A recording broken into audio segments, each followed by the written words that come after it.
নমস্কার, কেমন আছেন সবাই? রান্নার ঝুলি ব্লগে আজকে নিয়ে চলে এসেছি নতুন একটি রেসিপি। আজকে দেখাবো চিচিঙ্গে পোস্ত। চিচিঙ্গে পোস্ত করার জন্য আমি এখানে 500 চিচিঙ্গে একদম গোল গোল করে পাতলা করে কেটে নিয়েছি।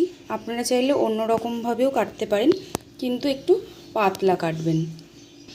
এখানে আমি ফোড়নের জন্য নিয়েছি হাফ চা চামচ কালো জিরে আর একটা শুকনো লঙ্কাকে 4 টুকরো করে নিয়েছি। এখানে আমি 30 গ্রাম মতন পোস্ত নিয়েছি, বেটে নিয়েছি 2টো কাঁচা লঙ্কা দিয়ে। আর নিয়েছি 1 চা চামচ হলুদ গুঁড়ো, নুনটা স্বাদ মতন, আর হাফ চা চামচ লাল লঙ্কার গুঁড়ো, আর সর্ষের তেল নিয়েছি। আর এখানে আমি কিছুটা 2 চামচ মতন ভাজা বাদামকে থেতো করে নিয়েছি। কড়া গরম বসিয়ে দিয়েছি, তেল দিয়ে দেব। তেলটা গরম করে নেব। তেল গরম হয়ে গেছে, হালকা দেখুন ধোঁয়া উঠে গেছে। ফোড়ন দিয়ে দেব। ফোড়নটা হালকা একটু লাল করে নেব। চিচিঙ্গেটা দিয়ে দেব। ফোড়নের সাথে ভালো করে মিশিয়ে নেব।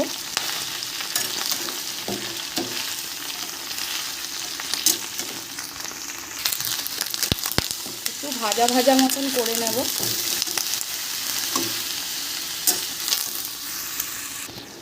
হালকা ভাজা ভাজা হয়ে গেছে, আর দেখুন জল বেরিয়ে এসেছে। এবার ওপর দিয়ে গুঁড়ো মশলা দেব, আর যে হলুদটা রয়েছে এতেই কিন্তু জলটা টেনে নেয়। ভালো করে মিশিয়ে নেব। গুঁড়ো মশলাগুলো ভালো করে মিশিয়ে নিয়েছি। এবার গ্যাসের ফ্লেমটা কমিয়ে 5 মিনিটের জন্য ঢাকা দিয়ে রাখবো। খুলে দেখে নেব।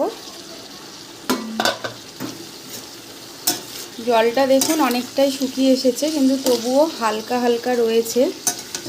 এবার ওপর দিয়ে পোস্তটা দিয়ে দেব।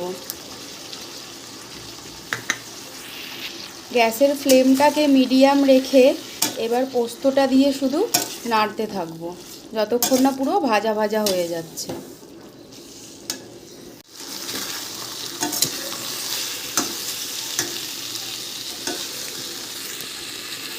পোস্ত দেওয়ার পর চিচিঙ্গেটা খুব ভালো করে ভেজে নিয়েছি। এবার ওপর দিয়ে বাদামটা দিয়ে আরও ওই 2-3 মিনিট মতন ভাজা ভাজা করে নেব। আমার স্টিলের কড়াই বলে কড়াটা খুব পুড়ে গেছে। আপনারা সিলভারের কড়াইতেই করবেন, সেটাতেই খুব ভালো হবে। বাদাম দিয়ে 3 মিনিট খুব ভালো করে নেড়ে চেড়ে নিয়েছি। এবার নামিয়ে নেব।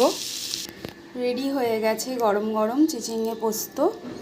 আমি এর ওপর দিয়ে সামান্য একটু সাদা তিল দিলাম, সেটা সাজানোর জন্য, দেখতে ভালো লাগবে বলে। এটা অপশান, আপনারা চাইলে নাও দিতে পারেন। আজকের মতন ব্লগটি এখানেই শেষ করলাম। রান্নার ঝুলে নিয়ে আসবে আবার নতুন একটি রেসিপি।